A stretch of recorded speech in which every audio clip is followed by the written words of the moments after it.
Talk about what everybody else is talking about, or what we think they're talking about anyway. And today, we're pretty sure you're talking about the weather because it was quite the soaking we got yesterday. And I can use my fancy weather knowledge here to show you that it was actually a record. So you're not making it up. You're not imagining things. It was a record for the date at Mitchell International for rainfall, 0.76 over the 1907 record there of 0.74. But really what we're talking about not so much is that it rained, it's that it wasn't snow. Yay! Right. You know, there's a basic, kind of jumping off point for the ratio of liquid to snow. So if that rain had all been turned into snow, it would have been at least 7 inches. Ooh. Really? Right, 7 inches? 10 to 1 is kind of the ratio, Whoa. liquid equivalent to snow. So it would have been at least 7.6 inches. A lot of times, though, the ratio is way higher than that, so it could have been well over 7. Or we could have just been absolutely buried if that all came down. I kind of wish it was snow. Oh, no. A lot of people are with you, which takes me to my next question that I'm getting asked over and over again. Will we have a green Christmas, Rob? I've been asked this a dozen times. Yes, yes. And the answer right now at this point is I'll tell you on the weekend, because really it's too far out to tell. We might be able to sneak in some snow before Christmas, but it is looking rather green, and it wouldn't be crazy unique for that.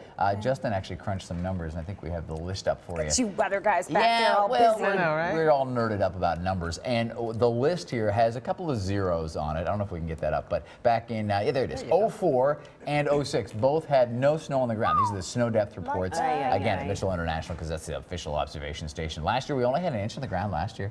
We had 2 inches the year before. Remember 08 though? 13 inches of snow on the ground. Yeah, that was a bit of a backbreaker. So is that by this day or that's by Christmas? That's Christmas Day snow depth. And bear in mind, that's at the airport. So some other spots on those goose egg years might have had some snow. Was 08 the year that the December was insane? Yeah, we had that big December 1st I snowfall. think was it the year before that it was really icy and everybody had ice dams? Because I had ice dams, I think, the year before. I think it was 1 year it was the ice, and then the next year it was like record snow. I remember 08, it was like you go to the supermarket, you got to clean up your car. You come home and park it, you go back out to move it again, you got to clean off your car. Too much. You cleaned off your car like 5 or 6 times a day every time you got it. It got to be like in your face every time. In your face. Snow. Yeah. All right. And apparently, of course, Justin Williams yesterday went out, and apparently a lot of this is affecting retailers positively and negatively. Upside is they're doing sidewalk sales. Downside is people aren't really in the mood yet. And the poor kids that go out every year, he caught them out there at Pere Marquette. They go out, rain, snow, doesn't matter, every year to sing Christmas carols. Aww. Look at them, how cute I bet they weren't. In the grass. Listen. Can we listen? Yeah, it doesn't have the same ambiance. Well, yeah, but it's not quite the same when you tromp through the mud to get to the stage. Yeah, people on both sides of it. You're right. There's a lot of people that are like, snow would be nice. I like Some the snow. Yeah. I think snow would be great in Alaska. I think it is great in Alaska. Yeah, I think they're happy with it. I might care for it up there. Ground. I like to see the ground here. But see, then it just gets ugly. Isn't it to a point now where it's kind of like ugly? Yeah. What, the ground? It's the mud and the ugly. I prefer anything to snow, baby. Really? I don't know. All right, let's head off to Sheboygan, shall we? Because if you're looking for a good store, usually one comes out of Sheboygan. Why is that? The craziest things happen there. Don't know what's going on. All right, so the Sheboygan mayor, you know the whole deal, of course.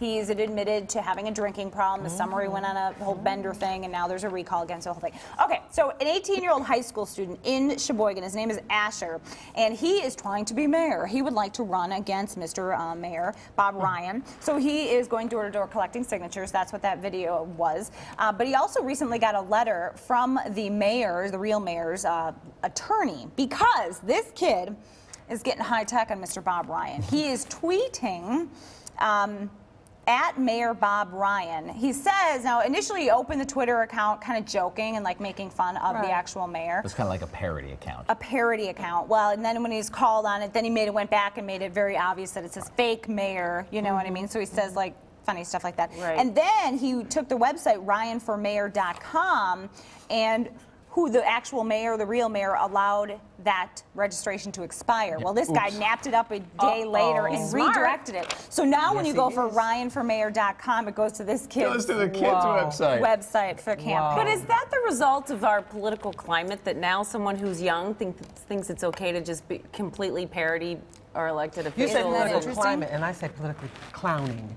Yeah. True. I mean, yeah, and this kid just might make a good name. I mean, he's smart. Well, I don't doubt that he's smart. It's just, is that the kind of attitude you want? Right, exactly. But it could be worse than inspiring young people to step up and be Right. a part of this process, which, you know, clearly doesn't appear that adults really know how to do. Well, and parody is a big part of political speech. Political cooning's been around for centuries, you know. True. I think where he crosses the line is where he wants us to then also take him seriously as a candidate. Right, exactly. If If you're you want to be a doing a- comedian. Right, if you're doing a right. bit, if you're making a parody, if you want to shed light on how goofy the whole climate is in Sheboygan right now, then I'm with you. If you want me to actually vote for you, Right. No. Right. Is what he did illegal, though? That's the thing. That's why it's not that they're not saying it's illegal. They're trying to sue. They're just kind of trying to scare To him. And this stop guy it. says, yeah, because I don't know if he's not claiming. That's what we were talking about this morning in the green room. No, it's he's parody. not claiming to be. Remember the whole him. thing with Larry Flint and you know, Hustler magazine, and he Yeah. was called into court. He won Right. that battle, Doesn't but an he got a lot 18-year-old dirtier than this kid's getting. I would love to go and be 18 again for a day. Yeah, when In a you high get school. older. You wouldn't run for I mayor? would love it. I wouldn't be running for mayor. Well, that's true. You know, 18-year-olds. But have some Dory, I was fun. so clueless when I was 18. Well, yeah, but that's the so beauty of wise it. and smart now. That's the beauty of I it. You wouldn't mind think you being know it all. 18 again from the neck down. I Oh, wouldn't trade girl, this. don't- for Well, nothing. that- Really? I Yeah. wouldn't mind I being talk about last my year from the neck 18-year-old down. tiny a lot. Sorry. Oh, you look But anyway, fantastic. It'll come back. I think it's the fact It'll that come back. somebody's growing inside of her. So Yeah. we'll see what happens. But always good in Sheboygan, right?